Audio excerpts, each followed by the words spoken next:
நான் என்னோட ஒப்பீனியன் வந்து சொல்லுவேன், you be God loving, don't be God fearing. கடவுளை வந்து நீ நேசி, நீ ஏன் பயந்துட்டு போற அப்படின்ட்டுன்னு. ஸோ வீட்டில் ஒரு nice thing to hear from you. I don't know why people are so fanatic about நீ கோயிலுக்கு போலேன்னா தப்பு. எங்கிட்டே வந்து அப்படிதான் கேட்பாங்க, மேடம் இது வந்து அப்புறம் நான் வாரம் போறேனே, எனக்கு ஏன் இது நடக்கல? தென் ஆமா, அடுத்த கொஸ்டின் ஆமா ஆமா வரும். கடவுள் வந்து என்னைக்குமே நீ என்கிட்ட வா, நீ வந்தாதான் நான் இதை தருவேன்னு எந்த தெய்வமும் சொல்லலை, சொன்னதாக எந்த இதுலேயுமே இல்லை. இதெல்லாம் நம்மளா வச்சுக்கிட்டது தான் வச்சுக்கோங்களேன். அப்போ நீங்கள் வீட்டில் ஒரு பூஜை பண்ணுறீங்க அப்படின்னா, நிறைய பேருக்கு என்னென்னா ஒரு பேட் ஹேபிட், எந்த கோயிலுக்கு போனாலும் ஒரு சாமி படத்தை வாங்கிட்டு வந்து வச்சுக்குவாங்க. ஆனால் அதை வந்து க்ளீன் பண்ண மாட்டாங்க, அந்த பூஜை ரூமை இது பண்ண மாட்டாங்க, அதை தூக்கியும் போட அவங்களுக்கு மனசு வராது. என்னோட ஒப்பீனியன் என்னென்னா, குலதெய்வம் வந்து இஸ் அ மஸ்ட்டு. ஸோ நீங்கள் வீட்டில் ஒரு பூஜை பண்ணுறீங்கன்னா குலதெய்வம் ஃபஸ்ட்டு பிரார்த்தனை பண்ணுங்க, மற்றதெல்லாம் இஷ்ட தெய்வம் தான்.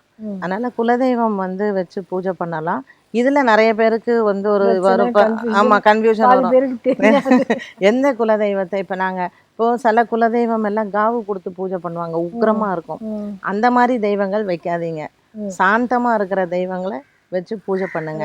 அண்ட் ஒரு பூஜை ரூமில் என்ன மாதிரியான சாமி படங்கள்லாம் வைக்கலாம் அப்படின்னு சொன்னால், இப்போவே பார்த்தீங்கன்னா கிருஷ்ணர் வந்து குழல் ஊதுற மாதிரி படம் வைக்கக்கூடாதா, இந்த மாதிரி படுத்துக்கிற மாதிரி ரங்கநாதர் படுத்து தான் இருப்பார், அதனால அதை தான் வச்சாகணும். ஸோ குழல் ஊதுற மாதிரி கிருஷ்ணர் வைக்கலாமா கூடாதெல்லாம் சாஸ்திரத்தில் அப்படியெல்லாம் எதுவுமே கிடையாது. மகாபாரத போர் நடக்கிற மாதிரியான படங்கள் வைக்கக்கூடாது, உக்ர தெய்வங்கள் வைக்கக்கூடாது.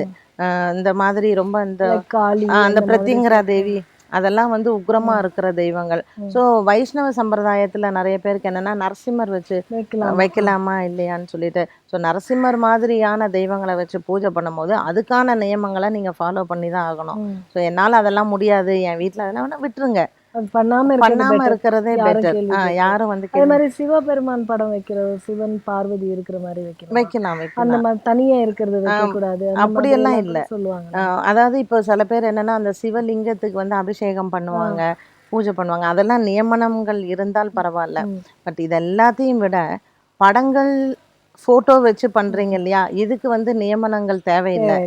ஆனால் விக்கிரகங்கள் வச்சு பண்ணும்போது நியமனங்கள் தேவை. அதில் ஒரு ஃபஸ்ட்டு அடிப்படை என்னென்னா, தெய்வங்கள் கண் திறந்தால் மட்டுமே பூஜை பண்ணலாம். அது நிறைய பேருக்கு அது என்னன்னே தெரியாது. தெய்வங்களுக்கு வந்து கண் திறக்கணும். இப்போ நீங்கள் வந்து ஒரு விக்கிரகம் வாங்கிட்டு வரீங்க, நம்மலாம் என்ன பண்ணுவோம், கடையில் போய் வாங்குவோம், அதை அப்படியே பூஜை ரூமில் வைப்போம், பூஜை பண்ணுவோம். It's a wrong way. Okay, அப்போ என்ன பண்ணணும் மேம்? அது இப்போ நீங்கள் வந்து இப்போ வீட்டில் பூஜை பண்ணுறோன்னா 2 அடிக்கு கீழே இருக்கிற கம்மியா இருக்கிற விக்கிரகங்கள் தான் வைக்கணும்.